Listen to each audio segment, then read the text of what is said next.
આજે આપણે જોઈશું લીલા ધાણાને કઈ રીતે 2 વીક સુધી ફ્રેશ રાખી શકાય.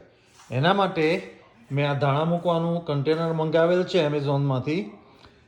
લીલા ધાણા અને પાણી. હવે આપણે કન્ટેનરમાં લીલા ધાણા ભરીશું. કન્ટેનરને આ રીતે ઓપન કરીને એમાં ધાણા જે મૂળિયાની સાઈડ હોય એ નીચે જવા દેવું, પાણીમાં અંદર જાય ત્યાં એ રીતે. પછી એ કન્ટેનરને બંધ કરી દેવું.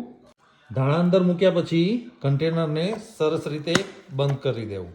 હવે પાછળની સાઈડે એને ઓપન કરીને એમાં પાણી ભરીશું. તમે જોઈ શકો છો આપણા ધાણાના મૂળિયા ડૂબે એટલું પાણી અંદર નાખેલ છે. હવે આને તમે એક ઠંડી જગ્યાએ મૂકી રાખી શકો છો, નહીં તો પછી તમે ફ્રીજમાં બી મૂકી શકો છો. ત્યાર પછી જેમ તમારે જરૂર પડે એમ એને વાપરી શકો છો અને આ ધાણા 2 વીક સુધી ફ્રેશ રહે છે. Thank you for watching the video. Video ગમે તો શેર કરજો, સબસ્ક્રાઈબ કરજો અને લાઈક કરજો.